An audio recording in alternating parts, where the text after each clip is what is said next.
বন্দ্যোপাধ্যায় যেটা করেন, আজ সারা ভারতবর্ষের বিরোধী রাজনৈতিক দল কিন্তু দিদির দাগের দাগ বোলাবার জন্য, দিদির পদচিহ্ন অনুসরণ করবার জন্য ওই একই নীতিতে লড়াই শুরু করেছে। আজ আমাদের ধর্ণা মানুষের অধিকারের লড়াই। আজকে রাস্তার টাকা আটকে দিয়েছে, বাংলা আবাস যোজনার টাকা আটকে দিয়েছে, 100 দিনের টাকা আটকে দিয়েছে, মিড ডে মিলের টাকা আটকে দেওয়ার চক্রান্ত চলছে। ভারতবর্ষের ডক্টর হাউসে যারা মানুষকে জাতীয়তাবাদের সুশ্রুতি দিয়ে ক্ষমতায় এসেছিলেন, তারা ভাবছেন যে বাংলার মানুষকে ভাতে মেরে তারা বাংলার দখলে আনবেন। বন্ধু, বাংলার মাটি দুর্জয় ঘাটি, জেনে রাখো দুর্বৃত্ত। এই মাটিতে দুর্বৃত্তায়নের স্থান নেই। এ মাটি লড়াইয়ের মাটি।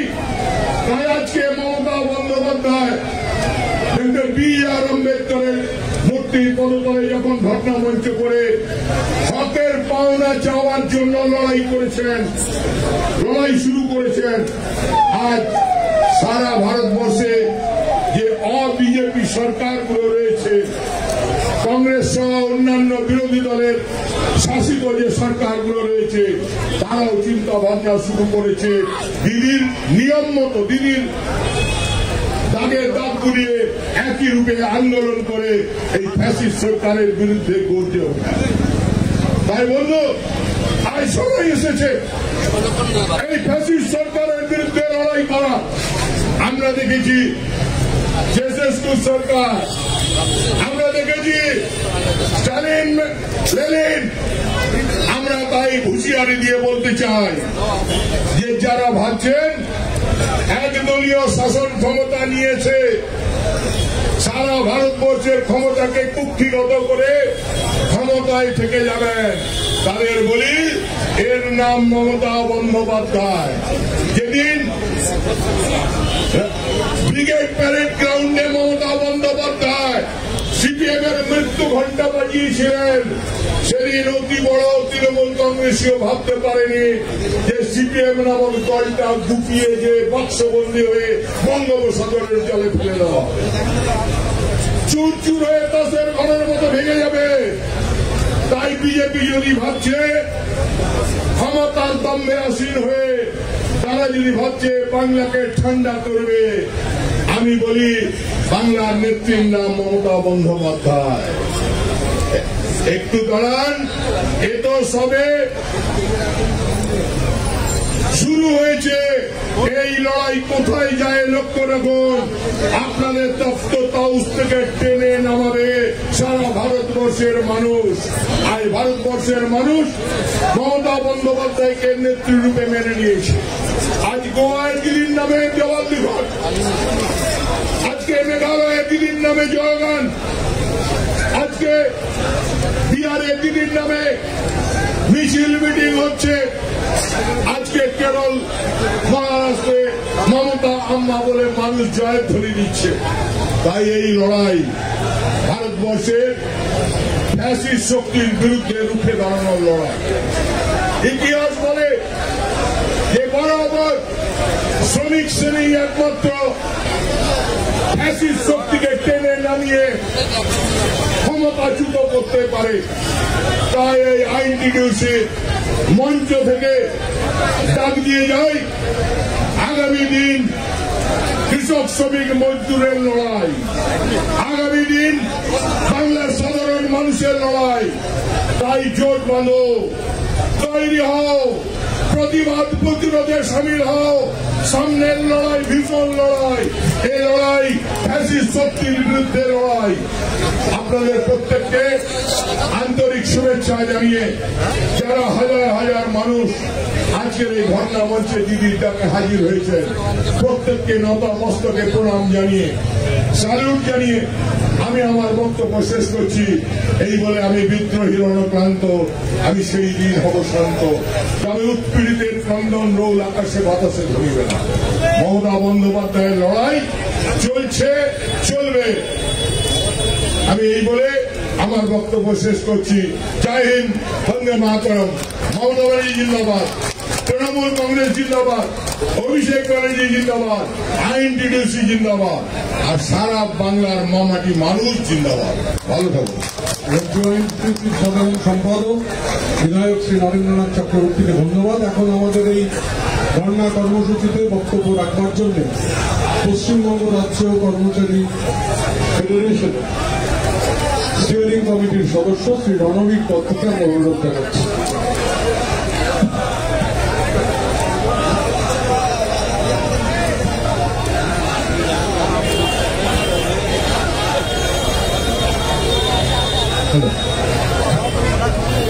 মঞ্চে উপস্থিত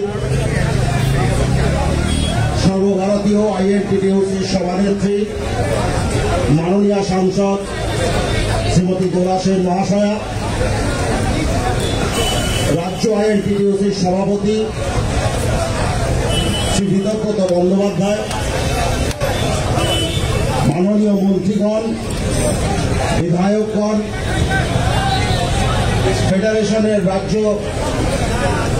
কনভেনার শ্রী প্রতাপ নায়েক, ফেডারেশনের স্টিয়ারিং কমিটির সদস্যরা, আইএনটিটিউসির সর্বস্তরের নেতৃত্বরা এবং আপনারা বিশাল সংখ্যায় সমবেত হওয়া আইএনটিটিউসি শ্রমিক, শ্রমজীবী মানুষেরা এবং রাজ্য সরকারি কর্মচারীরা, তাদের সকলকে আমি নতমস্তকে প্রণাম জানাই। আর প্রণাম জানাই আমাদের বাংলার মাতৃরূপ এনা সংস্থিতা বাংলার মা মমতা ব্যানার্জিকে, যিনি কেন্দ্রের এই সীমাহীন আর্থিক বঞ্চনা তার বিরুদ্ধে প্রতিবাদের জন্য এই মঞ্চে ফেডারেশনকে সুযোগ করে দিয়েছেন। ধন্যবাদ জানাই আমাদের সেনাপতি শ্রী অভিষেক বন্দ্যোপাধ্যায়কে, ধন্যবাদ জানাই ফেডারেশনের চেয়ারম্যান ডক্টর মানস রঞ্জন ভূঁইয়াকে, যাদের নেতৃত্বে আমাদের লড়াই চলছে, চলবে। আজ এই ধর্ণা মঞ্চে কেন্দ্রীয় সরকারের বাংলার প্রতি দীর্ঘকালীন যে বঞ্চনা চলছে, যে আর্থিক বঞ্চনা চলছে, 100 দিনের কাজের টাকা, যে 100 দিনের কাজের টাকা গ্রামগঞ্জের সাধারণ প্রান্তিক খেটে খাওয়া দিন আনা দিন খাওয়া মানুষদের রক্তের টাকা, সেই টাকাকে সম্পূর্ণ রাজনৈতিক উদ্দেশ্যে আপনারা আটকে রেখেছেন। আপনারা বলছেন জব কার্ডে গন্ডগোল আছে। সরকারি রিপোর্ট বলছে 2022-23 সালে 7,43,000 জব কার্ডের মধ্যে 2,29,000 জব কার্ডের গন্ডগোল উত্তরপ্রদেশে রয়েছে। কিন্তু সেখানে আপনাদের কোন রকম অর্থ আটকানো বা কোন রকম শাস্তিমূলক ব্যবস্থা আপনারা নেননি। পশ্চিমবঙ্গে এই সংখ্যাটা মাত্র 14,000 সামথিং। একটা সরকার, একটা গণতান্ত্রিক দেশের সরকার, একটা যুক্তরাজ্য কাঠামোর মধ্যে থাকা সরকার কতটা নির্লজ্জ হতে পারে যে সাধারণ গরিব মানুষদের পেটে লাঠি মারার মতো ব্যবস্থাও তারা গ্রহণ করেছে, শুধু ভোটে জিততে পারছেন না। আবাসন প্রকল্পের টাকা আপনারা আটকে দিচ্ছেন, মিড ডে মিলের টাকাও আটকানোর ষড়যন্ত্র করছেন, রাস্তা তৈরির টাকা আপনারা ছাড়ছেন না। কেন? কারণ 2011 সাল থেকে বাংলার অগ্নিকন্যার নেতৃত্বে, অভিষেক ব্যানার্জির নেতৃত্বে যে দলটি এই রাজ্যে শাসন করছে, আপনি তাদের পরাজিত করতে পারছেন না। আপনারা কি করে পরাজিত করতে পারবেন? আপনারা রাজনীতি করছেন ইডি আর সিবিআই লাগিয়ে। বাংলায় রাজনীতি হচ্ছে 66 খানার ওপর সাধারণ মানুষের সমাজ কল্যাণমূলক স্কিমের মাধ্যমে। আপনারা রাজনীতি করছেন ধর্মে ধর্মে বিভেদ লাগিয়ে। বাংলায় রাজনীতি হচ্ছে সর্বধর্ম সমন্বয়ের উপর প্রতিষ্ঠিত। আপনারা রাজনীতি করছেন প্রতিহিংসামূলক ভাবে বিরোধী নেতৃত্বকে জেলের মধ্যে ঢুকিয়ে। কিন্তু বন্ধুগণ, যে দেশের পেটেই চলে লক্ষ কোটি চিতা, সে দেশে অন্য ঈশ্বর ধর্মবিলাসিতা। সম্প্রতি রাম মন্দির নিয়ে যে উন্মাদনা আপনারা দেখিয়েছেন,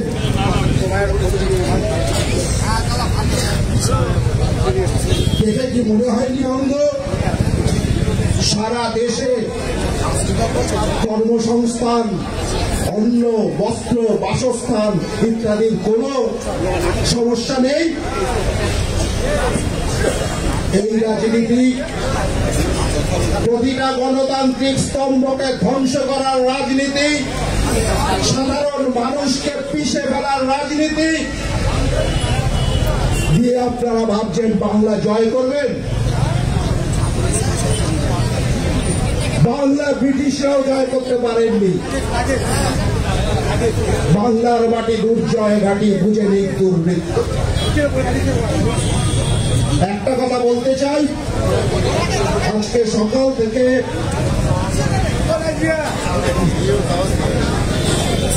সাংবাদিকেরা আমাদের প্রশ্ন করছেন, আপনারা কি ভয় দেখিয়ে জোর করে কর্মচারীদের এনেছেন? 10 থেকে 15,000 লোকের ফেডারেশনের মিছিল দেখে ওনারা ঘাবড়ে গেছে। যে মঞ্চটি গত 1 বছর যাবৎ বাঁধা হয়েছে দিয়ে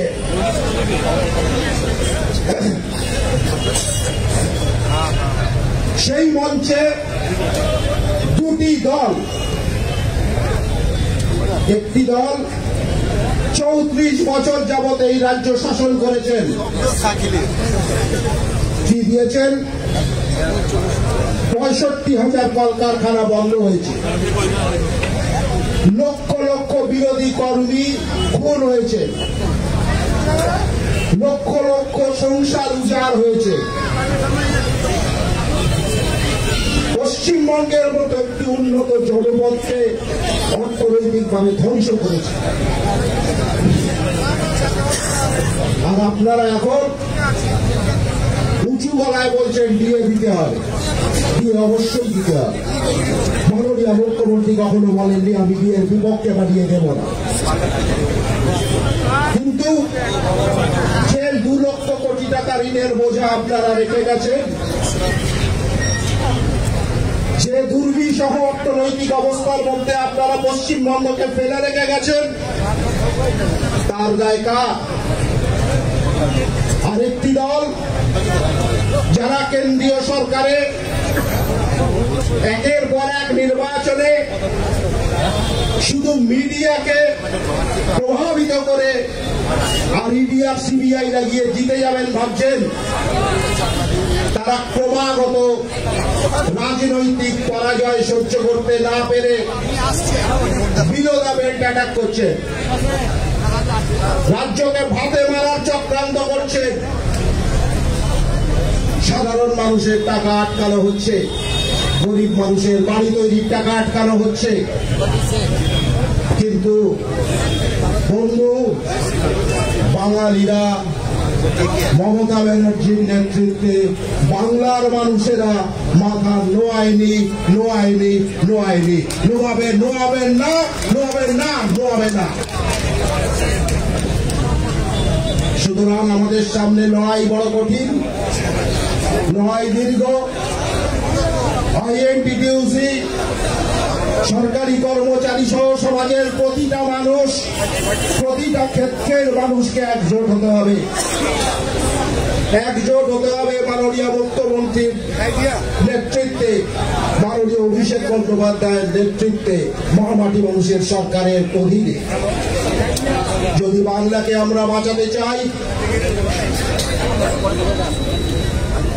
বাংলার সংস্কৃতিকে বাঁচাতে চাই, বাংলার অর্থনীতিকে বাঁচাতে চাই, বাংলার মানুষকে নিরাপত্তা দিতে চাই, শ্রমজীবী মানুষকে তার শ্রমের অধিকার দিতে চাই, সরকারি কর্মচারীদের তার চাকুরির অধিকার, চাকুরির নিরাপত্তা বজায় রাখতে চাই, যদি সরকারি কর্মচারীদের পেনশনকে অন্যান্য রাজ্যের মতো বিক্রি না হয়ে দিতে চাই,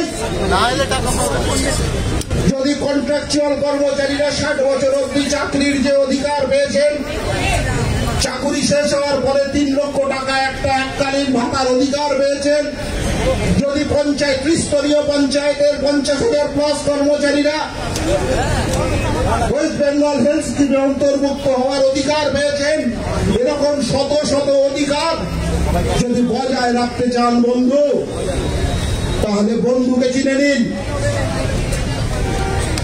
তাহলে চিনে নিন বাংলায় একজনই নেত্রী, তিনি মমতা ব্যানার্জি, মমতা ব্যানার্জি, মমতা ব্যানার্জি। আর একজনই আমাদের নেতা অভিষেক ব্যানার্জি, অভিষেক ব্যানার্জি, অভিষেক ব্যানার্জি। আমি বক্তব্য দীর্ঘায়িত করব না, এখানে আরো অনেক বক্তা আছেন, শুধু শেষে একটা কথা বলে যাই।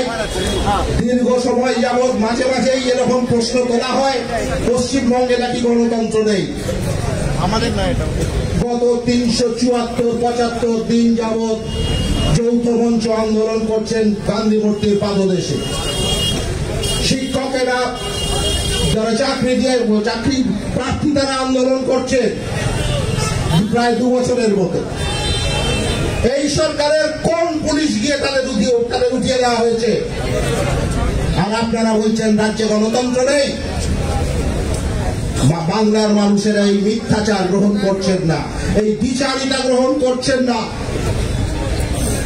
সুতরাং আমাদের সবাইকে শপথ নিতে হবে, সামনেই 2024, আমাদের নিজেদের স্বার্থে শপথ নিতে হবে, আমাদের নিজেদের রুটি রুজির স্বার্থে শপথ নিতে হবে, বাংলাকে বাঁচানোর স্বার্থে শপথ নিতে হবে, বাংলার গরিমাকে পতাকাকে ঊর্ধ্বে তুলে ধরতে শপথ নিতে হবে, মমতা ব্যানার্জির স্বার্থে শপথ নিতে হবে, অভিষেক ব্যানার্জির স্বার্থে শপথ নিতে হবে, সর্বোপরি মা মাটি মানুষের স্বার্থে শপথ নিতে হবে। 24-এ আমরাই জিতবো, জিতবো, জিতবো। জয় বাংলা।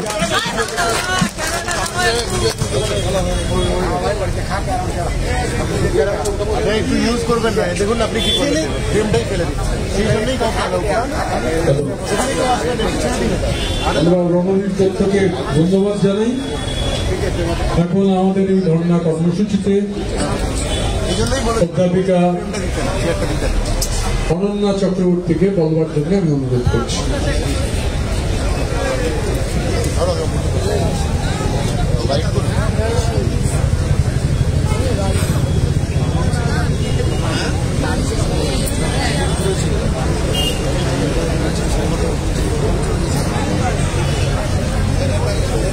মঞ্চে উপবিষ্ট সবাইকে আমরা নমস্কার জানাচ্ছি এবং সংগ্রামী অভিনন্দন জানাচ্ছি। মঞ্চে থেকে দোলা সেন, ঋতব্রত বাবু এবং আরো যারা যারা নেতারা আছেন সবাইকে নমস্কার জানাই। শুরুতেই বলে রাখি, আমি কোনোদিন কোনো ইউনিয়ন করিনি, কিন্তু সেটা কতটা জরুরি সেটা প্রতি মুহূর্তে বুঝতে পারি। আমি আজকে এসেছি একজনের কথা বলতে, একজন মহিলার কথা বলতে, যে আমার বাড়িতে কাজ করে, সে চাকদায় থাকে, রোজ ভোর 2:30-র সময় ঘুম থেকে ওঠে, 3:30-র সময় বেরিয়ে ট্রেনে করে কলকাতায় আসে এবং 4-5 বাড়িতে কাজ করে, তারপরে আবার ফেরত যায়। কঠিন সংগ্রামের জীবন, আমরা ভাবতেই পারি না, যারা শহরে থাকি তারা আমরা কল্পনাই করতে পারি না। তো একদিনকে ও মানে 3 মাসের আগে আমাদের বাড়িতে ঝাড়ু দিচ্ছে, তখন টিভিতে প্রত্যেকটা টেলিভিশন চ্যানেলে শুরু রাম মন্দির দেখাচ্ছে। ও আমার থেকে তাকে প্রশ্ন করলো, কি রাম মন্দির, রাম মন্দির, রাম মন্দির নিয়ে আমি আমি কি করবো, আমাকে তো সারা বছর ডিগ্রি করেই কাজ করতে হবে, ওখানে পেট ভরাতে হবে। একজন শ্রমজীবী মানুষ যিনি লেখাপড়া জানেন না, যিনি এত কঠিন সংগ্রামের মধ্যে থাকেন, তিনিও বুঝে গেছেন যে রাম মন্দির একটা ভাওতা দেওয়ার চেষ্টা করা হচ্ছে মানুষের মনকে আসল ইস্যু থেকে সরানোর জন্য। আজকে যে এত বেকারি চারদিকে, এত চুরি, কেন্দ্রে এত চুরি, আদানি সবকিছু কিনে নিচ্ছে, আমরা জানি কি হচ্ছে। এভাবে মানুষকে অন্য ভুল দিকে চালিত করা হচ্ছে এবং বিরোধী দলের সমস্ত রাজনৈতিক নেতাদেরকে গ্রেপ্তার করা হচ্ছে। সেখান থেকে মন ঘোরানোর জন্য নিজেদের বিশাল একটা কিছু মনে করে রাম মন্দির তৈরি করছে এবং নির্দেশ প্রত্যেকটা মিডিয়া চ্যানেলকে যে যেদিনকে মন্দির উদ্বোধন হবে সেদিন তো সারাদিন দেখাতেই হবে একটা মন্দির উদ্বোধন, এবং তার আগে দিন 10-15 ধরে শুধু রাম মন্দির দেখাতে হবে।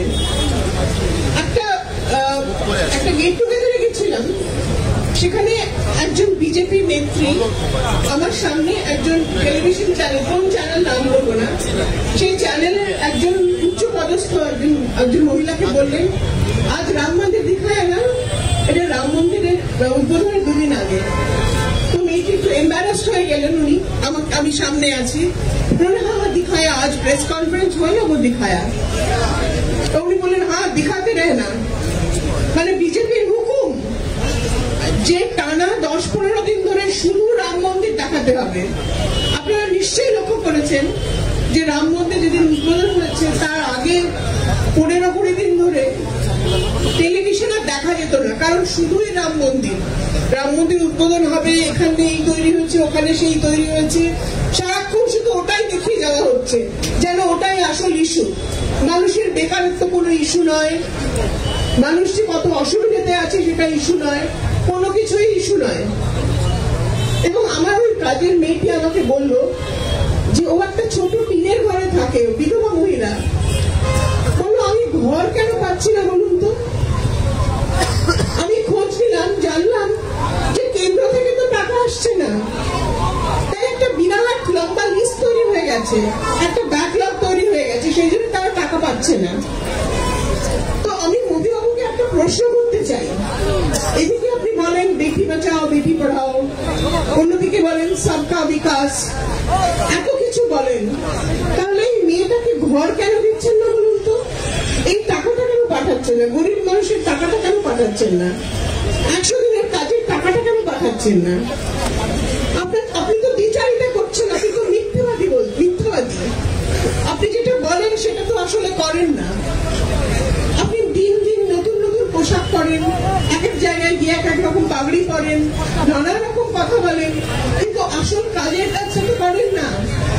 আসল কাজ করেন এই দেশে এই রাজ্যের নেত্রী, তিনি যেটা বলেন সেটা করেন, যা আমাদের উনি কথা দেন সেই কথাগুলি রাখেন। এই দেশে এই রাজ্যের মেয়েরা যা তাদের প্রাপ্য সেটা পায়, তারা কন্যাশ্রী পায়, তারা রূপশ্রী পায়। এই রাজ্যের সংখ্যালঘু যারা ভাই বোন আছে তারা ঐক্যশ্রী পায়।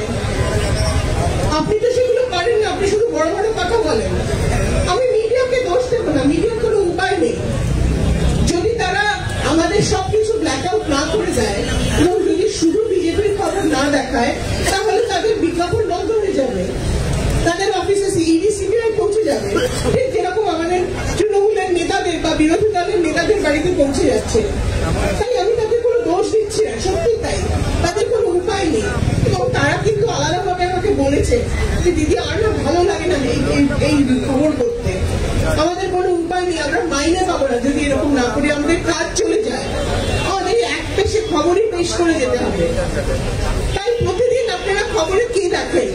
খবরে দেখেন এই নেতা অ্যারেস্টেড হলো, ওই বাড়িতে ইডি গেল, ওই বাড়িতে সিবিআই হলো, একে এত ঘন্টা ধরে জেরা করা হলো। একটু ভেবে দেখুন তো, এই যে 70 জন বিধায়ক যারা নির্বাচিত হয়েছিলেন, বা 18 জন এখন আরো কমে গেছে, যারা সাংসদ নির্বাচিত হয়েছিলেন বাংলা থেকে, তারা কি করেছেন সেই নিয়ে কোনো খবর থাকে? তারা কি কাজ করছেন বাংলার উন্নয়নের জন্য কোনো খবর থেকে থাকবে না, কারণ তারা কোনো কাজ করেন না, একটিও কাজ করেন না। তাই আগামী নির্বাচনে, এই নির্বাচনে তাদের একটিও ভোট নয়, একটা ভাওতাবাজি দল, মিথ্যেবাদী দল, তাদের একটিও ভোট নয়, প্রত্যেককে হারাতে হবে, প্রত্যেকটা সিট থেকে ওদের হারাতে হবে এবং তৃণমূল কংগ্রেসকে জেতাতে হবে। এটা মনে রাখবেন, যেটা আমার আগের বক্তারা বললো, ওরা কিন্তু গতকাল একটা বিল পাস করেছে উত্তরাখণ্ডে, তাতে তারা আপনার বেডরুমে ঢুকে যাচ্ছে। এর আগে তারা আপনার রান্নাঘরে ঢুকে যাচ্ছিল, আপনার ফ্রিজে ঢুকে যাচ্ছিল, আপনি কি খাবেন না খাবেন সেটা ওরা ঠিক করে দিচ্ছিল। আজকে তারা আপনার বেডরুমে ঢুকে গেছে, আপনি বিবাহিত নাকি একসঙ্গে থাকেন সেটা নিয়েও ওরা ঠিক করে দেবে, আপনি থাকতে পারেন কি পারেন না, এবং আপনার জেল হতে পারে। আমার ব্যক্তি স্বাধীনতা, আমার জীবন, আমি কার সঙ্গে থাকবো, আমি কি খাবো, কি করবো, সেটা আমার ব্যাপার, সেখানে রাষ্ট্র কেন হস্তক্ষেপ করবে? এটা আমরা হতে দিতে পারি না, কিন্তু এটাই ঘটবে। আজকে উত্তরাখণ্ডে ঘটেছে, কালকে যদি বিজেপি আবার ফিরে আসে তাহলে পশ্চিমবাংলাতেও ঘটবে, পুরো ভারতবর্ষে ঘটবে। এটা আমাদের থামাতেই হবে, আমাদের আজকে অঙ্গীকার নিতেই হবে যে যেমন করে হোক আমরা বিজেপিকে আটকাবোই, যেমন করে হোক নিজেদের মধ্যে বিভেদ ভুলে গিয়ে বিজেপিকে আটকাবো এবং তৃণমূল কংগ্রেসকে 42-এর মধ্যে 42টা সিটই আমাদের দিতে হবে। আজকে আমাদের এই অঙ্গীকার। ধন্যবাদ।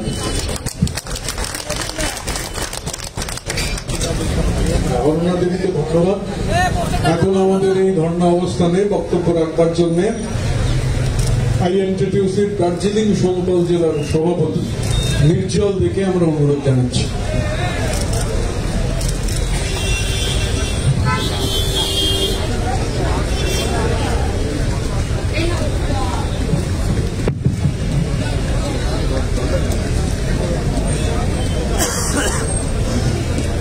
मंच में उपस्थित हमारे वरिष्ठ नेता श्री विद्यापद बंदोपाध्याय, हमारे राज्य के सभापति, उपस्थित है मेरा दीदी दुलादी, राज्यसभा का एमपी, और तथा मंच में उपस्थित जितने भी हमारे राज्य तथा जिला के नेतागण हैं, सभी को नमस्कार। और जो हमारे सामने तथा बाएं और दाएं खड़े हैं, जितने हमारे श्रमिक साथियों, सभी को अभिनंदन। आप लोग इस धरना मंच में आए हैं। हम लोग ये लड़ाई, ये संग्राम, जो हमारा जो अधिकार है ये लेके जो केंद्र का वंचना है, ये लेके हम लोग अपना लड़ाई 1.5 साल से जारी रखे हुए हैं। हम लोग सारे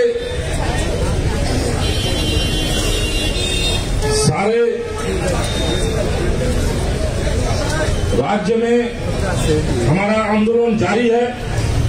हमारा नेत्री ममता बंदोपाध्याय तथा हमारा सेनापति अभिषेक बंदोपाध्याय के निर्देश से हम लोग लगातार हमारा ये आंदोलन, लड़ाई, संग्राम जारी रखे हैं। जो आम श्रमिक है उसका अधिकार लेके लड़ाई।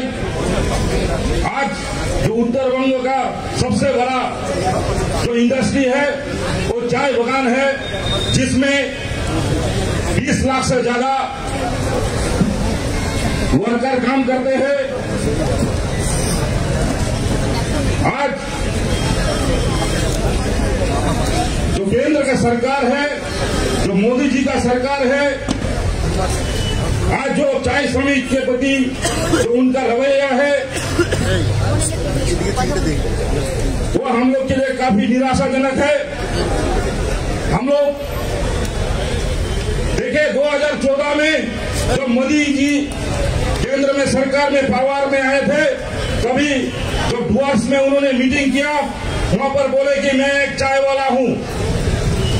लेकिन आज चाय वाला का कोई खबर नहीं है। उन्होंने बोला था मैं डंकन का सारा बगान अधिग्रहण करूंगा, लेकिन एक भी बगान आज तक अधिग्रहण नहीं हुआ।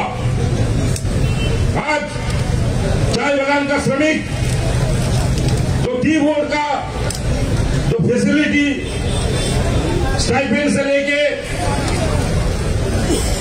जितने सारे फैसिलिटी टी बोर्ड के द्वारा मिलता था, सारा फैसिलिटी बंद कर दिया गया है। पिछले 2 साल पहले बजट में तत्कालीन अर्थ मंत्री माननीय निर्मला सीतारामन जी ने 1000 करोड़ रुपया चाय बगान के लिए सैंक्शन किया था। आज 3 साल हो गया, वो 1000 करोड़ रुपया का 1 रुपया आज तक चाय बगान के वर्कर के पास नहीं पहुंचा है। हम लोग इस मंच से सवाल करना चाहते हैं मोदी जी को, ये पैसा कहां गया 1000 करोड़ रुपया? आज चाय बगान का वर्कर को पीएफ नहीं मिल रहा है, ये लेके हम लोग अपना आंदोलन लगातार चलाए हैं। पिछले साल हम लोग पहले 15 दिन का धरना किया बीजेपी का एमपी का घर का सामने, तथा बीजेपी का जितना एमएलए है उसके घर के सामने, दुआर से लेकर तराई दुआर सारा क्षेत्र में जितने भी वो लोग का प्रतिनिधि है, जनप्रतिनिधि, उसका घर के सामने हम लोग तृणमूल ट्रेड यूनियन की तरफ से अपना अधिकार के लिए हम लोग वहां पर धरना प्रदर्शन किए। माननीय अभिषेक बनर्जी हम लोग का नेता, उनका निर्देश के अनुसार, लेकिन आज तक चाय बगान का वर्कर का पीएफ का पैसा का कोई समाधान नहीं मिला। आज पीएफ ऑफिस के नीचे दलाल राज चल रहा है। कोई वर्कर अगर अपना हक का पैसा जो धूप में पानी में भीग के चल के सारा जीवन बिता के अपना पैसा जमाया है, वो पैसा आज उठाने जाने के लिए मोदी जी का जो पीएफ ऑफिस है उसके नीचे दलाल बैठा रहता है। बिना दलाल का वहां से कोई पैसा नहीं निकलता है। ये आज मैं मोदी जी को सवाल करना चाहता हूं, आप जो ईडी सीबीआई इतना आपका एजेंसी है, ये क्या कर रहे हैं? आपका खुद का डिपार्टमेंट का आदमी आज आपका ऑफिस के नीचे दलालबाजी कर रहा है, और कोई चाय श्रमिक का जो इतना मेहनत करके अपना जीवन का पूंजी जमा करते हैं पीएफ अकाउंट में, वो पैसा उठाने के लिए उनको आज पैसा देके 1 लाख उठाने के लिए 25,000-50,000 रुपया तो ये लोग से लिया जाता है। लेकिन हम लोग काफी सारा डेपुटेशन दिए, लेकिन आज तक कोई व्यवस्था नहीं हुआ। आज चाय बगान क्षेत्र में 2011 साल में हमारा जब सरकार आया, उसका पहले जो वामफ्रंट का 34 साल था, उसमें कितना हाजिरा था? 66 रुपया। आज दीदी आने के बाद चाय बगान क्षेत्र में हाजिरा हुआ 250 रुपया। आज 34 साल में ये वामफ्रंट सरकार जो गरीबों का सरकार बोलता है खुद को, उन्होंने चाय बगान क्षेत्र में 67 रुपया हाजिरा किया अपना। आज देखिए चाय बगान जो बना है करीब 1 लाख, करीब 180 साल बन गया है, 80 साल हो चुका है। लेकिन जो काम आज ममता दीदी ने किया है चाय बगान वर्कर के लिए, जो एक इतिहास है, 11 साल का सरकार के जो पीरियड है उसमें आज हम लोग का चाय बगान क्षेत्र का वर्कर का हाजिरा 5 गुना बढ़ के 250 रुपया हुआ है। पहले जो बोनस मिलता था वो चाय बगान क्षेत्र में ABCD ग्रुप था। जब से दीदी का सरकार आया है, हमारा दीदी का सरकार आया है, तब से हमारा ABCD ग्रुप हट गया। सभी चाय बगान को आज 20% बोनस मिलता है।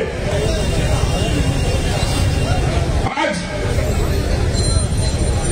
जो चाय श्रमिक है उनको फ्री में उजाला गैस दिया गया, लेकिन आप चाय बगान क्षेत्र में जाएंगे तो देखेंगे ये गैस वो घर का जो जो किचन है उसके ऊपर लटका के रखे, क्योंकि वो उसको जलाने का उसके पास पैसा नहीं है।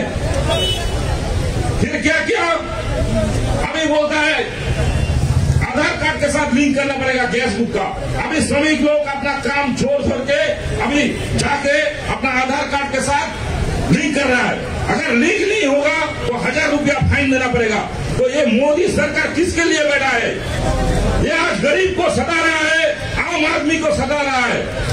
आज जो चाय श्रमिक है, आज दीदी के वजह से उनको 35 किलो रेशन फ्री में मिल रहा है।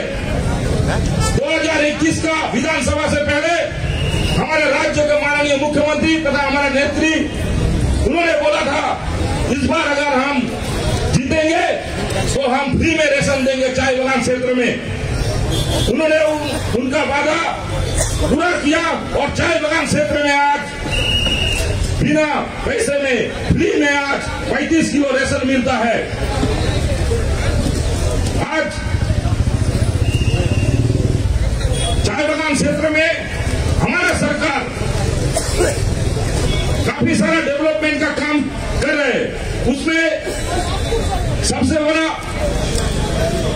जो योगदान है दीदी का, आज चाय बगान क्षेत्र में गेस्ट हाउस बनाया जा रहा है, अस्पताल बनाया जा रहा है, हर बगान में पानी का बंदोबस्त किया जा रहा है। लेकिन केंद्र की तरफ से कोई, इस बार बजट में भी केंद्र का सरकार चाय बगान का शब्द बजट से उठा दिया है। पिछले साल भी चाय बगान शब्द नहीं था। ये बड़ा ही दुख का बात है जो मोदी जी जो जुमलाबाजी करके खुद को चाय वाला बोल के आज केंद्र में पावर में आए थे, लेकिन आज उन्होंने अपना वादा पूरा नहीं किया। आज हमारा दीदी जो 180 साल से चाय श्रमिक बगान में रहते हैं, उनका जमीन का अधिकार नहीं है। इंग्रेज जमाने से वो है, लेकिन आज तक उनको जमीन का अधिकार नहीं मिला है। लेकिन हमारा ट्रेड यूनियन की तरफ से दीदी के पास दावी रखा गया था कि आप जमीन का अधिकार दीजिए। दीदी ने उसको मान्यता देते हुए आज चाय बगान क्षेत्र में पट्टा देने का काम शुरू हो गया तथा खतियान देने का काम शुरू हो गया। इसके लिए हम लोग दीदी को तहे दिल से धन्यवाद देते हैं। जो काम 180 साल में नहीं हो चुका वो आज दीदी ने करके दिखाया है। तो आज जो हम लोग का धरना प्रदर्शन है ये चलेगा और हम लोग का लड़ाई आंदोलन चलेगा। 2024 में हम लोग का सबसे बड़ा लड़ाई है। केंद्र में जो सरकार है, जो पूंजीवादी का सरकार है, इसको हम लोग को हटाना है किसी भी हालत पे, नहीं तो हमारा जो श्रमिक का अधिकार है वो रक्षा नहीं होगा। आज दीदी है बोलते हमारा अधिकार रक्षा है। आज केंद्र ने जो श्रमिक लोग अपना खून पसीना देके 29 कानून का अधिकार हासिल किया था, वो सारा कानून को इन्होंने खत्म कर दिया है और लेबर कोड बोल के काला कानून चालू किया है। एक काला कानून जो श्रमिक लोग 12 घंटे का काम का अधिकार मिला था उसको छीन के 8 घंटे का काम जो अधिकार मिला था उसको छीन के 12 घंटा करने का काम ये मोदी सरकार ने किया है। तो इसके खिलाफ हम लोग को लड़ाई संग्राम जारी है। हम लोग इसके खिलाफ अपना आंदोलन जारी रखे हैं। आज दीदी को हम लोग धन्यवाद देंगे कि एक काला कानून आज बंगाल में लागू होने नहीं दिया। दीदी खाली पूरा भारतवर्ष में सिर्फ बंगाल तथा तमिलनाडु में एक काला कानून नहीं है, हर जगह हर स्टेट में एक काला कानून लागू हो चुका है। तो ये दीदी का सरकार को और हमारा ममता दीदी का सरकार को अपना हित में, हम लोग का मजदूर का हित में हित रक्षा करने के लिए हमको बरकरार रखना है। और जो हमारा संगठन है इसको और मजबूत हम लोग को करना है, जिसका काम हम लोग कर रहे हैं। आज 100 दिन का पैसा हम लोग को नहीं मिल रहा है। पहले चाय बगान का वर्कर तथा जो श्रमिक लोग हैं सभी गरीब आदमी 100 दिन का काम में काम करते थे, लेकिन आज बंगाल के साथ एक वंचना किया जा रहा है। केंद्र के द्वारा जो 100 दिन का काम का पैसा इसको रोक के रखा गया है, इसके खिलाफ हम लोग का आंदोलन है और केंद्र का जो वंचना है इसके खिलाफ हम लोग का आंदोलन जारी रहेगा और मोदी जी को सरकार को हटाना पड़ेगा। ये कसम खाते हुए मैं अपना वक्तव्य खत्म करता हूँ। जय हिंद, वंदे मातरम। तृणमूल कांग्रेस जिंदाबाद, तृणमूल ट्रेड जिंदाबाद, ममता बंदोपाध्याय जिंदाबाद, অভিষেক বন্দ্যোপাধ্যায় জিন্দাবাদ। নির্জল থেকে ধন্যবাদ। আমাদের একটু আগে যে মিছিলটা এসছে, আমাদের বাবুল ব্যানার্জি যে একটা ইউনিয়নের সভাপতি, সেই মিছিলে যারা এসছেন আমি বলবো মঞ্চের ডান দিকে চলে আসবার জন্য। এখন একটা বড় মিছিল আবার মঞ্চের ডান দিক থেকে আসছে, বাইকগুলো পার্ক করে এই মিছিল আর এনটিটিউসির যে মিছিল এখন প্রবেশ করছে, আমরা বলবো এই আপনারা বাইকগুলো পার্ক করে চলে আসবেন। এখন আমাদের এই ধর্ণা মঞ্চে বক্তব্য রাখবার জন্য রাজ্য তৃণমূল কংগ্রেসের অন্যতম শীর্ষ নেতা, কলকাতা পৌরসভার গুরুত্বপূর্ণ মেয়র পরিষদ সদস্য শ্রী বৈশ্বনাথ চট্টোপাধ্যায়কে আমরা অনুরোধ জানাচ্ছি। ধন্যবাদ ঋতব্রত। আজকে আমি প্রথম দিন থেকে 2 তারিখ থেকে জমায়েত রয়েছি, প্রথম থেকে থাকি একদম শেষ পর্যন্ত। আমাকে বক্সিদা, সুব্রত বক্সি রাজ্যের সভাপতি দলের তরফ থেকে আমাকে সন্দীপ রঞ্জন বক্সিকে, জয়প্রকাশ মজুমদার, রতন দে, স্বরূপ ঘোষ, অনিন্দ রাউত আমাদেরকে দায়িত্ব দিয়েছেন। আমরা পেছনে বসে থাকি এবং চেষ্টা করি সমস্তটা যাতে ঠিক মতো হয় সেটা দেখার জন্য। আমি এটা বলতে চাই যে আইটিটিউসি রাজ্যের এই জমায়েতটা নিঃসন্দেহে একটা উল্লেখযোগ্য জমায়েত। এই জমায়েতের আকার এবং আয়তন আজকে আমি প্রথম থেকে দেখছি এটা বিশাল আকার পেয়েছে। এখানে আমাদের যেন স্টেটের প্রেসিডেন্ট ঋতব্রত আছে, অল ইন্ডিয়ার প্রেসিডেন্ট দোলা সেন আছে, ফেডারেশনের নেতা আমাদের বাবুল ব্যানার্জি আছে, প্রতাপ কনভেনার প্রতাপ আছেন, প্রতাপ বক্তব্য রেখেছে, মানুষ ভূঁইয়া আমাদের ডক্টর মানুষ ভূঁইয়া, তিনি আমাদের সরকারি কর্মচারীদের নেতা তিনি আছেন। তার সঙ্গে অসংখ্য যেমন অভিজিৎ দা, আমি যে আশুতোষ কলেজে পড়তাম, অভিজিৎ দা আমাদের সেই আশুতোষ কলেজের ছাত্র, উনি এখন দক্ষিণ কলকাতা ট্রেড ইউনিয়নের প্রেসিডেন্ট। এখানে ঋতব্রত আশুতোষ কলেজে পড়তো, অনেক টিভিতে ডিসকাশন হতো, তখন ঋতব্রতর সাথে একে অপরের সাথে বিবাদও করেছি। এখানে আমি শক্তিদাকে দেখলাম, শক্তি মণ্ডল, অসংখ্য তৃণমূল কংগ্রেসের ট্রেড ইউনিয়নের ফিল্ডে যারা কাজ করেন, মলয়দা মন্ত্রী এসেছিলেন, সবাইকেই চিনি। খুব ছোট বয়স থেকে রাজনীতি করি, 1978 সালে মাধ্যমিক পাশ করেছি। সুতরাং আপনাদের সঙ্গে সকলের সাথে পরিচয় আছে। 365 দিন রাজনীতি করার সুবাদে কারখানার গেটেও অনেকবার বক্তৃতা দিয়েছি। আমি যে ল কলেজে পড়তাম তার পাশে ছিল ভারতীয়ার কারখানা, আবার হায়দ্রা ল কলেজে তার উল্টো দিকে ছিল এলামবাড়ি, আবার আমার বাড়ির পাশে বন্দেল গেট, সেখানে হলো ড্রেস মেডিকেল। এরকম অসংখ্য কারখানার গেটে বক্তব্য রেখেছি। আজকে এই আইটিটিউসির জমায়েত এবং তার সঙ্গে সরকারি কর্মচারীদের জমায়েতে আমি উত্তর কলকাতা তৃণমূল ট্রেড ইউনিয়ন কংগ্রেসের স্বপনদার নেতৃত্বে একটি বড় মিছিল স্বপন সমাদারের নেতৃত্বে ঢুকছে। ঋতব্রত আমাকে অ্যানাউন্সমেন্ট করতে বললো। এটা একটা বিশাল আকার নিচ্ছে আজকে জমায়েতটা। রেড রোডে যেদিকে তাকাচ্ছি সেদিকেই তেরঙ্গা পতাকা আর মানুষের মাথার মাথা। এই জমায়েতই প্রমাণ করে যে মার্ক্সবাদী কমিউনিস্ট পার্টি শ্রমিকদের জন্য কিছু করেনি, ভারতীয় জনতা পার্টিও শ্রমিকদের জন্য কিছু করেনি। খেটে খাওয়া মজদুরদের জন্য, খেটে খাওয়া মেহনতি মানুষের জন্য যদি কেউ তাদের জন্য লড়াই করে থাকে, তিনি হলেন আমাদের নেত্রী মমতা বন্দ্যোপাধ্যায়। তাই মমতা বন্দ্যোপাধ্যায়কে সামনে রেখেই আজকে আপনাদের এই জমায়েত। আমি বক্তব্য দীর্ঘায়িত করব না, আপনারা ইতিমধ্যেই শুনে গেছেন আমাদের ইস্যু। আমাদের 100 দিনের হকের টাকা, গরিব মানুষের টাকা, যারা রাস্তা কেটেছে, মাটি কেটেছে, যারা জঙ্গল পরিষ্কার করেছে, যারা নর্দমা পরিষ্কার করেছে, সেই প্রান্তিক মানুষের টাকা নরেন্দ্র মোদী সরকার 2021 সাল থেকে রাজনৈতিক প্রতিহিংসা চরিতার্থ করবার জন্য এই টাকাকে আমাদের পশ্চিমবাংলায় আটকে রেখেছে। আমাদের আবাস যোজনার টাকা কেন্দ্রীয় সরকার আটকে রেখেছে। কেন্দ্রীয় সরকার বাংলার মানুষের প্রতি বঞ্চনা করছে। ওরা চাইছে বাংলা এবং বাঙালিকে না খেতে দিয়ে আমাদের পেটে মারবার, পেটে না খেতে দিয়ে ভাতে মারবার ষড়যন্ত্র করছে। তার বিরুদ্ধে আপনারা আজকে এখানে একত্রিত হয়েছে। একটা কথা খুব পরিষ্কার ভাবে বলে দিতে চাই, একটা দিন ছিল যখন মার্ক্সবাদী কমিউনিস্ট পার্টির বিরুদ্ধে লড়াই করতে গিয়ে আমরা আক্রান্ত হয়েছি, রক্তাক্ত হয়েছি। আপনারা কারখানার গেটে, আমরা কলেজের গেটে, আপনারা কারখানার ভেতরে, আমরা ইউনিভার্সিটির ভেতরে, ল কলেজে।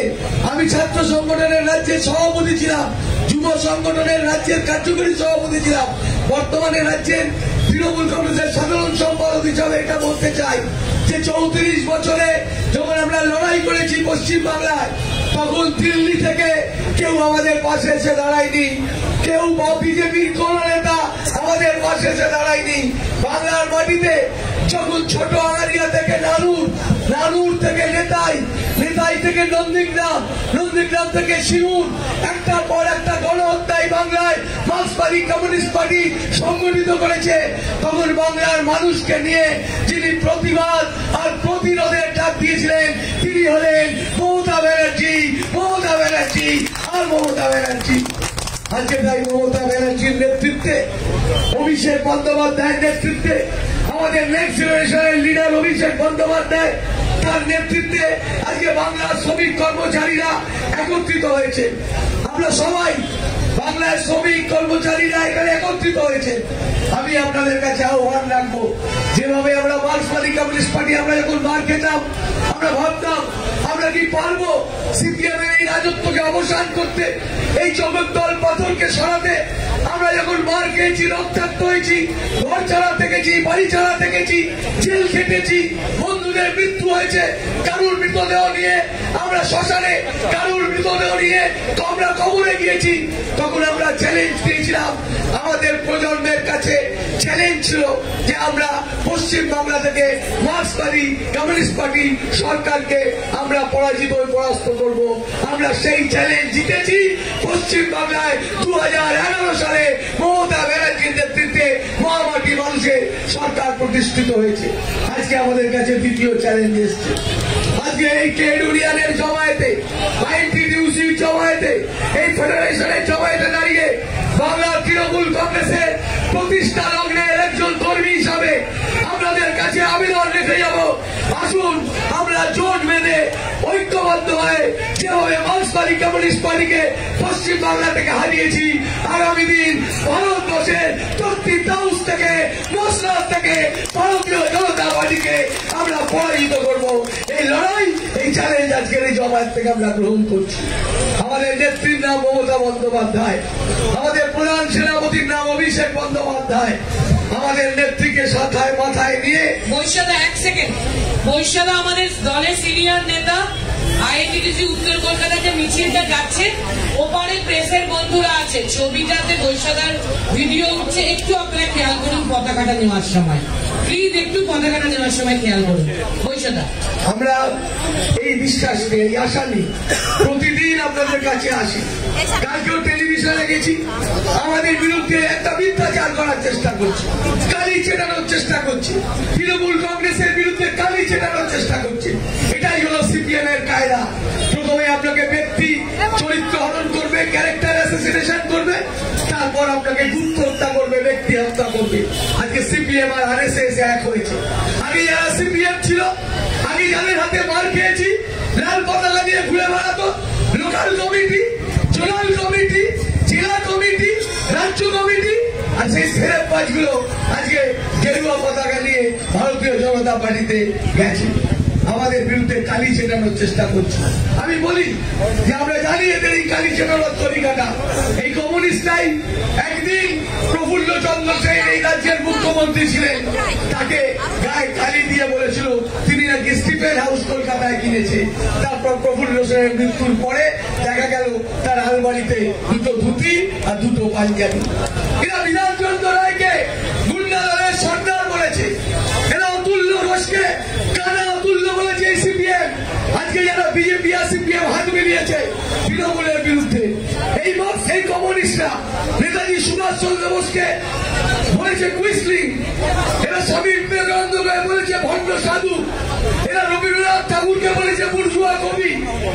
এই দলটা আজকে বিজেপির সাথে হাত মিলিয়ে প্রতিদিন, আমি কালকে বললাম আমাদের একটা ছেলে 3 বার জাভেদদার কাছে হেরেছে কসবা বিধানসভায়, সে কালকে গেছিল, বড় বড় কথা বলছিল, আমরা শূন্য আসুন আর 4% ভোট, এই নিয়ে সিপিএম পার্টিকে এই দূরদর্শন আর টেলিভিশনের দয়ায় রোজ আমাদের বিরুদ্ধে গালাগালি করছে বিজেপির সঙ্গে হাত মিলিয়ে।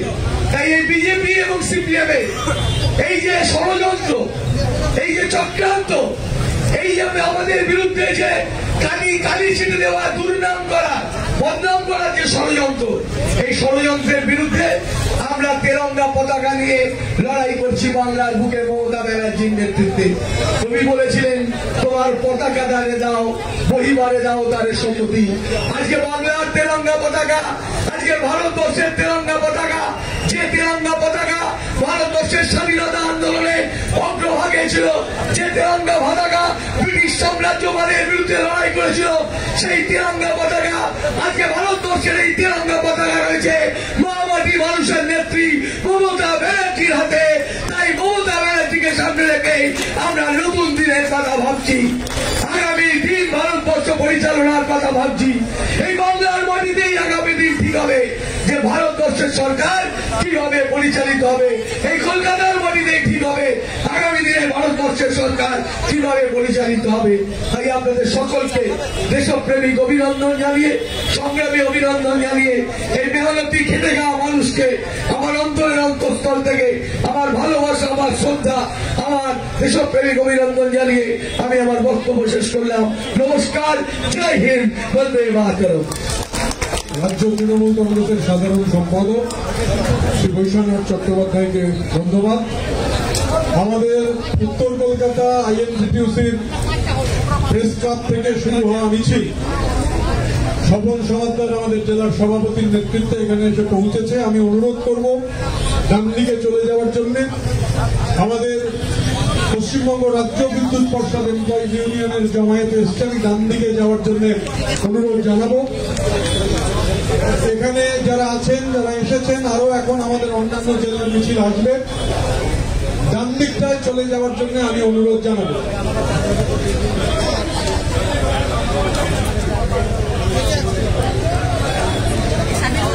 আইএনটিটিউসির সংগ্রামী বন্ধুদের বলছি, আমরা অনেকক্ষণ ধরে আমাদের বিভিন্ন সাথী, আমাদের বিধায়ক, আমাদের মন্ত্রী, আমাদের নেতৃত্বের বক্তব্য শুনছি। তাই আমরা স্থির করেছি, আমরা যারা কথা বলে আইএনটিটিউসির এই ধর্ণা মঞ্চ আজকে পরিচালনা করছি, তারা স্থির করেছি যে আমাদের মধ্যে উপস্থিত আমাদের বন্ধু রাবেন্দ্রিকের বন্ধু বাবু মান্না সহ রাবেন্দ্রিকের বন্ধুদেরকে আমরা অনুরোধ করব, তারা দুটো সঙ্গীত পরিবেশন করবেন, তারা দুটো গান গাইবেন, তারপরে আবার আমরা বক্তব্যে চলে যাব। রাবেন্দ্রিকের বন্ধুদের, বাবু মান্নাদের আমরা অনুরোধ করছি দুটো গান গাইতে, তারপরেই আবার আমাদের বন্ধুরা, আমাদের নেতৃত্ব, আমাদের দলীয় যারা পদাধিকারী তারা বক্তব্য রাখবেন। আইএনটিটিউসির এই ধর্ণা মঞ্চে জমায়েতে উপস্থিত শ্রমিক কর্মচারী বন্ধুদেরকে আমরা সংগ্রামী অভিনন্দন জানাই। আমাদের এখানে পশ্চিমবঙ্গ সরকারি কর্মচারী ফেডারেশনের মানসরা এসেছিলেন, মানস ভূঁইয়া। আমাদের এখানে ট্রেড ইউনিয়নের রাজ্য সভাপতি ঋতব্রত বন্দ্যোপাধ্যায় আছেন এবং তার সহযোগী বন্ধুরা, এবং আইএনটিটিউসি অল ইন্ডিয়ার পক্ষ থেকে আমরাও এখানে সকলে আছি। আমাদের নেত্রী সম্মানীয় মমতা বন্দ্যোপাধ্যায়ের নির্দেশে আমরা বিভিন্ন শাখা সংগঠন বিভিন্ন দিনে জমায়েত করছে ধর্ণা মঞ্চে। আজকে শ্রমিক কর্মচারী বন্ধুরা, আইএনটিটিউসির বন্ধুরা জমায়েত করেছেন, তাদের সকলকে আমরা সংগ্রামী অভিনন্দন জানাই। বাবু মান্নারা রেডি আছো? শুরু করো। আরেকটা মাইক কার কাছে? ঋতু মাইক এখানে বৈশাখের মাইকটা কার কাছে? ঋতুর কাছে আছে।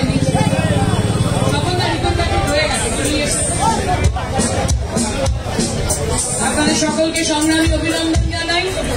রাবীন্দ্রিক ও বাবু মান্না রাবীন্দ্রিকের বন্ধুরা দুটি গান পরিবেশন করবেন, আর গানের টিমে তাপসদারাও আছে। গানের টিমে তাপসদা শক্তিটা ঢুকে পড়েছে, তাদেরও সংগ্রামী অভিনন্দন জানাই। বাবু চাপ এটা না, এই মাইকটা না। আচ্ছা, আমরা যারা এখানে উপস্থিত রয়েছি সবাই মিলে একবার নামটা বলতে হবে, আমাদের দেশের সব থেকে প্রধান শত্রুর নামটা হবে। তাহলে একবারে হোক, মোদি হটাও, মোদি হটাও, মোদি হটাও। আমরা এবার গানে গানে এই মোদিকে তাড়ানোর রাস্তা বলবো। চলো। দেখো ভালো জনে রইলা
দেখুন, এদিকে 100 দিনের টাকা দিচ্ছে না, একটা ভয়ঙ্কর পরিবেশ, শ্রমিক কার্যে, কৃষক কার্যে, আর অপরদিকে মন্দির হচ্ছে, ধর্ম হচ্ছে, আর কিছু নেই।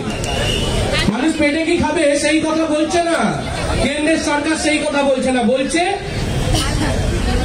তুমি এই ধর্মের, তুমি ওই ধর্মের, শুধু ধর্মীয় বিভাজন।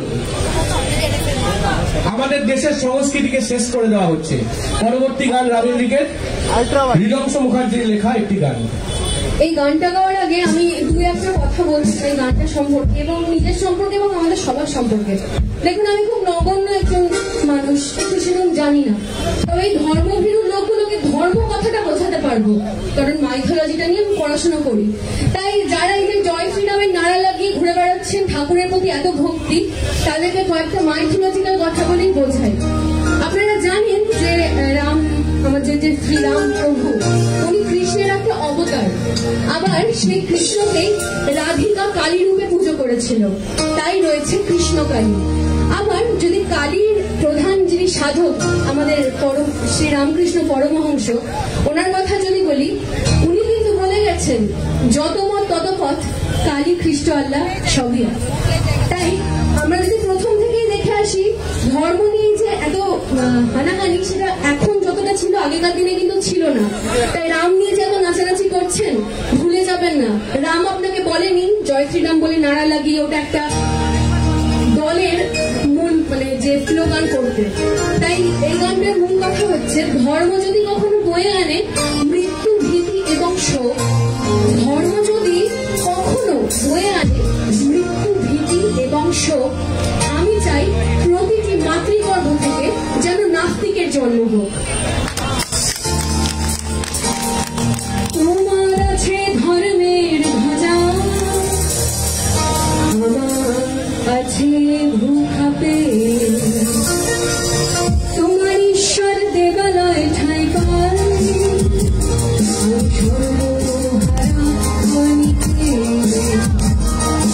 তোমার আছে ধর্মের ধ্বজা,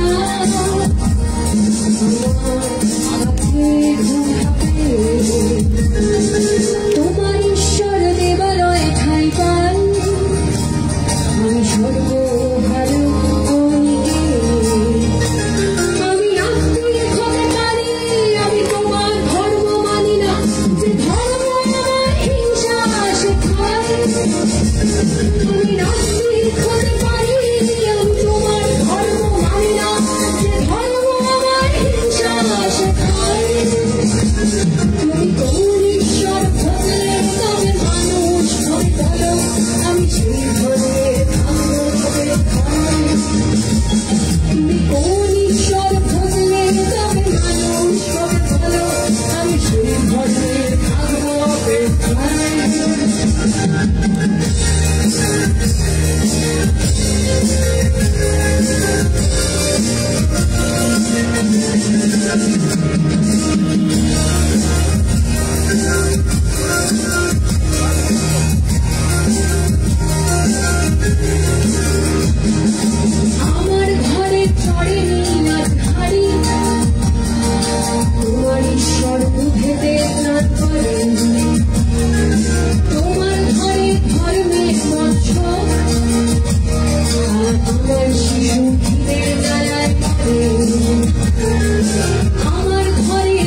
আমি নাস্তিক হতে পারি, আমি তোমার ধর্ম মানি না, ধর্ম আমার বিশ্বাস ঈশ্বর ভজলে তবে মানুষ হবে বলো, আমি সেই ধর্মে ভালোভাবে খাই। তোমরা কোন ঈশ্বর ভজলে তবে মানুষ হবে বলো, আমি সেই ধর্মে ভালোভাবে খাই। কোন ঈশ্বর ভজলে তবে মানুষ হবে বলো, আমি সেই ধর্মে ভালোভাবে খাই।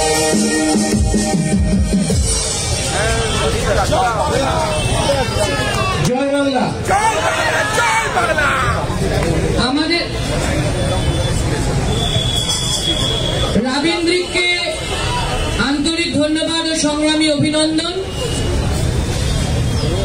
আমরা ডেকে নিচ্ছি আমাদের মধ্যে উপস্থিত বনগাঁ সাংগঠনিক জেলার আমাদের দলের সভাপতি বিধায়ক সম্মানীয় বিশ্বজিৎ দাসকে। বিশ্বজিৎ বলবেন, তার আগে আমাদের সিএসসি শ্রমিক কর্মচারী ইউনিয়নের সুবিশাল মিছিল সেখানে প্রবেশ করেছে। আমি অনুরোধ করব আমাদের সিএসসি ইউনিয়নের নেতৃত্ব, রাজ্যের সাধারণ সম্পাদক শ্রমিক পাজাকে এই জমায়েতটা গোটাটা ডান দিকে একটু নিয়ে নেওয়ার ব্যবস্থা করবেন। সিএসসি শ্রমিক কর্মচারী ইউনিয়নের শ্রমিকটা মঞ্চে চলে আসবেন, আপনি মঞ্চে চলে আসবেন, আর জমায়েতটা যেন ডান দিকে চলে যায়। বিরাট মিছিল সিএসসি আমাদের শ্রমিক কর্মচারী ইউনিয়নের এসেছে, ডান দিকে চলে যাবেন। এখন বিশ্বজিৎ দাসকে বক্তব্য রাখবার জন্য আমরা অনুরোধ করছি। এখন বলছেন আমাদের বিধায়ক বিশ্বজিৎ দাস। যারা এসেছেন তাদের সবাইকে সংগ্রামী অভিনন্দন জানাই, আইএনটিটিউসির বন্ধুদের। কিন্তু একটু বিশ্বজিৎ দাস আমাদের বিধায়ক, আমাদের দলের নেতা, বলবেন একটু এখন স্লোগান দেবেন না, একটুখানি। বিশ্বজিৎ, আজকে 7 দিন ব্যাপী প্রায় 7 দিন চলছে এখানে ধর্ণা মঞ্চ। কেন্দ্রীয় সরকারের বিরুদ্ধে এই প্রতিবাদ আমাদের। প্রথম দুদিন আপনারা জানেন বাংলার মুখ্যমন্ত্রী আমাদের সকলের নেত্রী মমতা বন্দ্যোপাধ্যায় ছিল, যে কেন্দ্রীয় সরকার বাংলার মানুষকে হাতে মারবার চেষ্টা করছে। কেন্দ্রীয় সরকার বাংলার মানুষের উন্নয়ন আটকে দেবার চেষ্টা করছে। আমরা দিল্লিতে গিয়েছিলাম মুখ্যমন্ত্রীর নির্দেশে, আমাদের সেনাপতি সাংসদ অভিষেক বন্দ্যোপাধ্যায়ের নেতৃত্বে আমরা সেখানেও ধর্ণা দিয়েছি। আমরা মন্ত্রীর সঙ্গে দেখা করবার সময় যে মন্ত্রী পালিয়ে গিয়েছিলেন, দেখা করেন।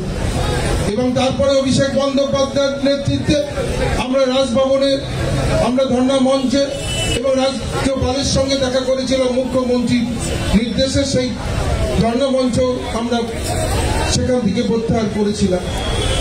কিন্তু বাংলার মানুষকে যে বঞ্চনার কেন্দ্রীয় সরকার করছে, স্বাধীনতার পরে এইরকম এক অপদার্থ কোন সরকার, স্বৈরাচারী সরকার, নির্বাচনের রাজনীতির সরকার কখনো দিল্লির বুকে আমরা দেখিনি।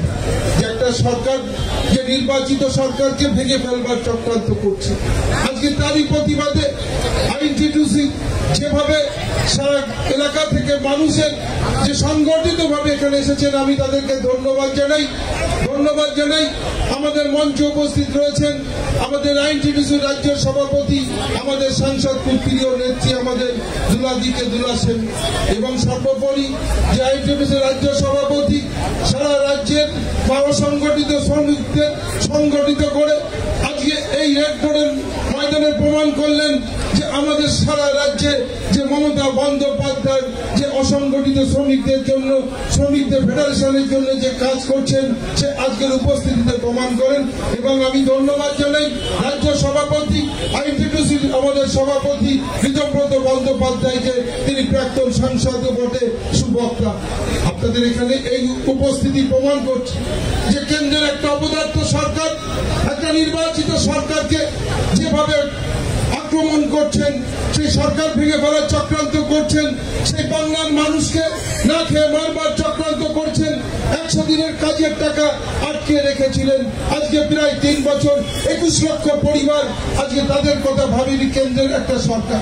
এখান থেকে 18 জন সাংসদ জিতেছিলেন, এখান থেকে 21 সালের নির্বাচনে শুধুমাত্র বিধানসভায় তারা ক্ষমতায়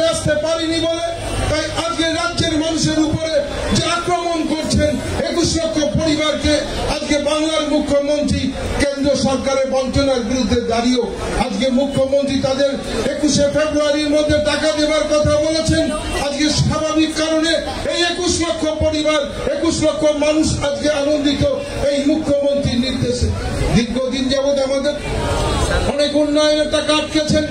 গ্রাম বাংলার যে মানুষগুলো, বিশেষ করে যাদের আবাসনের পাওয়ার কথা ছিলেন, বারবার কেন্দ্রীয় টিম পাঠিয়েছেন। সেই টিম পাঠিয়ে প্রমাণ করেছেন যে আমাদের কোনো দুর্নীতি তারা প্রমাণ করতে পারেননি। মুখ্যমন্ত্রী এই মঞ্চে দাঁড়িয়ে বলেছেন প্রায় 150-54টি টিম পাঠিয়েছেন, কখনো আমাদেরকে দুর্নীতি দেখাতে পারেননি। বারবার ফিরে গিয়েছেন 21 লক্ষ পরিবারকে তারা বাড়ি দেবার জন্য 11 লক্ষ পরিবারকে অনুমোদন দিলেন, কিন্তু তথাপি শুধুমাত্র রাজনৈতিক কারণে তারা 11 সালে পশ্চিমবাংলায় ক্ষমতা আসতে পারেনি বলে সেই বাড়িগুলো আটকে রাখলেন। অতএব নিরাশ্রয় করলেন মানুষকে। একদিকে ভাতে মারবার চেষ্টা করছেন, একদিকে মানুষগুলোকে নিরাশ্রয় করেছেন। এই 21 লক্ষ উপরে পরিবার রয়েছেন যিনি মধ্যে তাদেরকে বাড়ি দেবার কথা, কিন্তু কেন্দ্রীয় সরকার এমন অপদার্থ সরকার শুধুমাত্র বাংলার মানুষের উপরে যে একটা নির্বাচিত সরকারকে ভেঙে ফেলবার চক্রান্ত করছে। উন্নয়নে আজকে 1,15,000 কোটি টাকা আটকে রেখেছেন। মনে রাখবেন, নেত্রীর নাম মমতা বন্দ্যোপাধ্যায়। তিনি তিনবার বাংলার মানুষের আশীর্বাদ নিয়ে এই বাংলায় মুখ্যমন্ত্রী হয়েছেন। তাই বাংলার মানুষকে কিভাবে ভালো রাখতে হন তিনি জানেন। বাংলার নেত্রী মমতা বন্দ্যোপাধ্যায় ঠিক যেভাবে তিনি কাজ করছেন, আজকে এমন কোন পরিবার নেই যে বলতে পারবে যে মুখ্যমন্ত্রী সেই উন্নয়ন তাদের কাছে পৌঁছে দিতে পারেনি। আমরা প্রতিটি পরিবারের কাছে, বাংলার মানুষের কাছে সেই উন্নয়ন আমরা পৌঁছে দিতে পেরেছি। আর একদিকে বিভাজনের রাজনীতির মধ্যে দাঁড়িয়ে নানা রকম চক্রান্ত, বাংলার উন্নয়নটাকে আটকে দেবার যে চক্রান্ত আগামী দিন মানুষ উপলব্ধি করেছেন, বুঝিয়ে দেবেন। গত পঞ্চায়েত নির্বাচনে আমরা দেখলাম 21 সালে যেভাবে তারা সরকারে আসবার চেষ্টায় ব্যর্থ হয়েছেন, নানা রকম ভাবে আমাদের উন্নয়নটাকে আটকে দিলেও 21 পঞ্চায়েত নির্বাচনে দেখলাম যে বাংলার মানুষ আস্থা রেখেছেন, বিশ্বাস রেখেছেন, ভরসা রেখেছেন মমতা বন্দ্যোপাধ্যায়ের উপরে। তাই ভারতীয় জনতা পার্টিকে ধুয়ে মুছে সাফ করে দিয়ে সমস্ত পঞ্চায়েত সমিতি, জেলা পরিষদে মমতা বন্দ্যোপাধ্যায় আজকে জয়লাভ করিয়েছেন বাংলার মানুষ। তেমনি ভাবে আগামী লোকসভা নির্বাচন, একদিকে 18টা সংসদ পাওয়ার পরে এরা দিল্লিতে যে বারবার তারা বলছেন প্রধানমন্ত্রী, স্বরাষ্ট্রমন্ত্রীর সঙ্গে দেখা করে যে বাংলার টাকাটা আটকাতে হবে। যে মমতা বন্দ্যোপাধ্যায় যে উন্নয়ন এই পশ্চিম বাংলার মাটিতে করছেন, যেখানে বিজেপি সরকার রয়েছেন, সেই জায়গায় তারা করতে পারেনি সেই উন্নয়ন। কিন্তু মমতা বন্দ্যোপাধ্যায়কে নানা রকম ভাবে আটকে রাখার মধ্য দিয়ে যে উন্নয়ন মমতা বন্দ্যোপাধ্যায় করেছিলেন, সেই জায়গায় দাঁড়িয়ে বিজেপি শাসিত রাজ্যগুলো তাদের লজ্জায় মুখ ঢাকতে হবে। তাই আজকে 18 জন সাংসদ জিতে যাওয়ার পরে বাংলা উন্নয়নটাকে আটকে দেওয়ার জন্য সারা সর্বদা চেষ্টা করেছেন, কিন্তু পারবেন না তিনি। যে বাংলার মুখ্যমন্ত্রীর নাম মমতা বন্দ্যোপাধ্যায়। আগামী দিনে লোকসভা নির্বাচন আপনাদের মনে রাখতে হবে যে যেভাবে একটা নির্বাচিত সরকারের উপরে আক্রমণ করছেন, মমতা বন্দ্যোপাধ্যায়ের উন্নয়নটাকে আটকে দেওয়ার চেষ্টা করছেন। বাংলার ঘরে ঘরে মমতা বন্দ্যোপাধ্যায় উন্নয়ন পৌঁছেছেন, সেই উন্নয়ন আগামী দিনে আরো যাতে বেশি করে পেতে পারেন। লক্ষ্মীর ভান্ডারের টাকা আগামী দিন যাতে আরো দ্বিগুণ বাড়তে পারে। আমার কন্যাশ্রী, রূপশ্রীর টাকা, যেভাবে গরিব মানুষের মেয়ের বিয়ের টাকা আমাদের এই সরকার মমতা বন্দ্যোপাধ্যায় দেন। একবার আমার সন্তানকে উচ্চ শিক্ষায় শিক্ষিত করবার জন্য আজকে 10 লক্ষ টাকা উনি যে আপনার স্টুডেন্ট ক্রেডিট কার্ডের মাধ্যমে যে লোন দেন, তার জ্ঞানটা থাকেন বাংলার মুখ্যমন্ত্রী মমতা বন্দ্যোপাধ্যায়। তাই আগামী দিনে আপনাদের ব্যালট বক্সের মধ্য দিয়ে সেই জবাব দিতে হবে যে মমতা বন্দ্যোপাধ্যায়ের উন্নয়ন আপনারা আটকাতে পারবেন না। 18 জন সাংসদ থেকে আপনারা জিরোতে নামিয়ে দিতে হবে, তবে উপযুক্ত জবাব পাবে এই 24 সালের লোকসভা নির্বাচনে। এটা দায়িত্ব আপনাদের রয়েছে, এই দায়িত্ব আপনাদের নিতে হবে। আমরা দেখলাম যে আমি বাংলার মানুষ যে বনগাঁয় যে পরপর পঞ্চায়েত নির্বাচন, পৌরসভায় হেরেছেন, রানাঘাটে হেরেছেন, এবার সিএ নিয়ে বলছেন। শুন, বাংলার মুখ্যমন্ত্রী বলে দিয়েছেন যে এসব নাটক 5 বছরে দিতে পারেননি, এখন ভোটের মুখে আবার নাটক করবেন। মনে রাখবেন, ভারতবর্ষের সংবিধানে 326 নম্বর ধারায় রয়েছেন আমার 18 বছর বছর বয়স হলে আমি ভারতবর্ষে ভোটাধিকার হতে পারি। আমার ভোটে সাংসদ, আমার ভোটে বিধায়ক নির্বাচিত হন, তারা মুখ্যমন্ত্রী প্রধানমন্ত্রী করেন, তারা বৈধ। আর যারা আমরা ভোট দিই তারা অবৈধ। ভারতবর্ষের নাগরিক, ভারতবর্ষের রাষ্ট্রপতির কাছেও নেই, আমার কাছেও নেই। এই মিথ্যা ভাওতা দেবে, এই সিএ নাগরিকত্ব নিয়ে এরা এই মিথ্যা ভাওতায় কান দেবেন না। মনে রাখবেন, আপনাদের আমাদের মাথার উপরে বাংলার মুখ্যমন্ত্রী মমতা বন্দ্যোপাধ্যায় রয়েছেন। তাই আমরা যারা ভারতবর্ষে বসবাস করি, আমাদের যারা আধার কার্ড রয়েছেন, আই কার্ড রয়েছেন, আমরা আমাদের ভোটের মধ্য দিয়ে যারা ভারতবর্ষের মুখ্যমন্ত্রী প্রধানমন্ত্রী হয়, বিধায়ক সাংসদরা তৈরি হন, তা আমরা ভারতবর্ষের নাগরিক। আর কেন্দ্র সরকার আমাদের কিসের নাগরিকত্ব দেবেন? এগুলো মিথ্যা ভাওতা বাংলা চক্রান্ত করছে। আসামে যেভাবে নাগরিকত্ব দেওয়ার নাম করে যে আজকে হিন্দু সম্প্রদায় লক্ষ লক্ষ মানুষের যে আজকে জীবন অতিষ্ঠ করে তুলেছেন, ঠিক সেইভাবে পশ্চিম বাংলায় মানুষকে ওরা বিশ্বাস করে না, ওরা বাংলার মানুষকে ভালোবাসে না। তাই বাংলার মানুষের উপরে ওরা আবার চক্রান্ত করবার চেষ্টা করছে। এর বিরুদ্ধে আমাদের প্রতিহত করতে হবে, এর বিরুদ্ধে দাঁড়িয়ে আমাদের প্রতিবাদ করতে হবে। তাই আজকে এই ধর্ণা মঞ্চ থেকে আরো অনেকে বক্তারা বক্তব্য রাখবেন। আমি শুধু আপনাদের এই কোটিগত কথা বলি যে আগামী দিনে এই লড়াই যে মমতা বন্দ্যোপাধ্যায়ের নেতৃত্বে, অভিষেক বন্দ্যোপাধ্যায়ের সভাপতিত্বে আমরা 42 আসনে লোকসভা নির্বাচনে আমরা 42টি আসনে জয়লাভ করে আমরা দিল্লির মাটিতে পাঠাবো। যে আগামী কেন্দ্রীয় সরকারের নিয়ন্ত্রণ করার ক্ষমতা বাংলার মুখ্যমন্ত্রী মমতা বন্দ্যোপাধ্যায়ের হাতে থাকবে। এই আশা রেখে সকলকে অনেক অনেক শুভেচ্ছা অভিনন্দন জানিয়ে আমি আমার বক্তব্য শেষ করলাম। জয় হিন্দ, বন্দে মাতরম। তৃণমূল কংগ্রেস জিন্দাবাদ, আইএনটিটিউসি জিন্দাবাদ, মমতা বন্দ্যোপাধ্যায় জিন্দাবাদ, অভিষেক বন্দ্যোপাধ্যায় জিন্দাবাদ। বিশ্বজিৎ দাসকে ধন্যবাদ।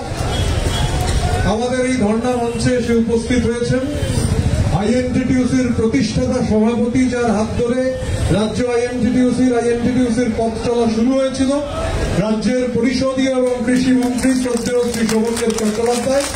শোভনদেব থাকবেন এখন আমাদের ধর্ণা মঞ্চে। আমাদের মধ্যে উপস্থিত রয়েছেন রাজ্যের মাননীয় মমতা বন্দ্যোপাধ্যায় সরকারের অন্যতম গুরুত্বপূর্ণ মন্ত্রী শ্রী স্বপন দেবনাথ। আমরা স্বপনদাকেও স্বাগত জানাই। এখন আমাদের এই ধর্ণা মঞ্চে বক্তব্য রাখবেন আইএনটিটিউসির জঙ্গিপুর সাংগঠনিক জেলার সভাপতি এবং আইএনটিটিউসি অনুমোদিত সারা বাংলা তৃণমূল বিড়ি শ্রমিক ইউনিয়নের কেন্দ্রীয় সভাপতি জনাব আমিরুল ইসলাম।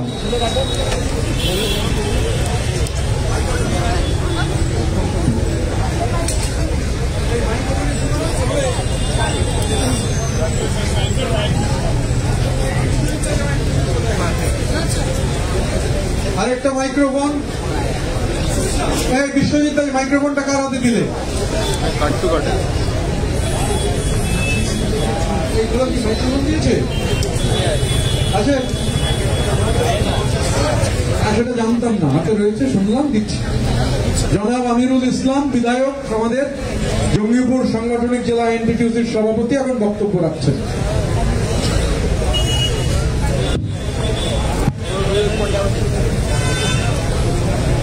ধন্যবাদ, নমস্কার। আজকে আমাদের রেড রোডে গত 2 তারিখ থেকে আমাদের মাননীয় মুখ্যমন্ত্রী, আমাদের নেত্রী, সর্বাধিনায়িকা মমতা বন্দ্যোপাধ্যায়ের নির্দেশে ধর্ণা সমাবেশ অনুষ্ঠিত হচ্ছে। আজকে মূলত আমাদের শ্রমিক সংগঠন এবং কর্মচারী ফেডারেশনের উদ্যোগে আমরা এই ধর্ণায় সামিল হয়েছি। মঞ্চে সভাপতিত্ব করছেন আমাদের রাজ্য আইএনটিটিউসির সভাপতি, আমাদের সকল প্রিয় ঋতুব্রত বন্দ্যোপাধ্যায় মহাশয়। মঞ্চে উপবিষ্ট আছেন আমাদের সর্বভারতীয় শ্রমিক সংগঠনের সভানেত্রী মাননীয়া দোলা সেন মহাশয়। মঞ্চে আছেন আমাদের পশ্চিমবঙ্গ সরকারের মন্ত্রী তথা আমাদের পরিষদীয় মন্ত্রী শোভনদেব চট্টোপাধ্যায় মহাশয় আছেন, আমাদের মন্ত্রী মাননীয় মন্ত্রী স্বপন দেবনাথ মহাশয় পাচ্ছেন আমাদের রাজ্য আইএনটিটিউসির নেতৃত্ব থেকে শুরু করে জেলা নেতৃত্ব থেকে শুরু করে আমাদের বিভিন্ন সংগঠনের নেতৃত্ব এবং সর্বোপরি যে সমস্ত মানুষ আজকে এই ধর্নায় সামিল হয়েছেন, বিজেপি সরকারের বিরুদ্ধে আজকে স্লোগানে এই রেল রোডকে মুখরিত করেছেন, সকলকে আমার আন্তরিক প্রীতি, শুভেচ্ছা, সালাম, নমস্কার জানিয়ে খুব সংক্ষেপে দুটো কথা বলে আমি আমার কথা শেষ করব। আজকে আমাদের শ্রমিক সংগঠনের নেতৃত্বে ধর্না,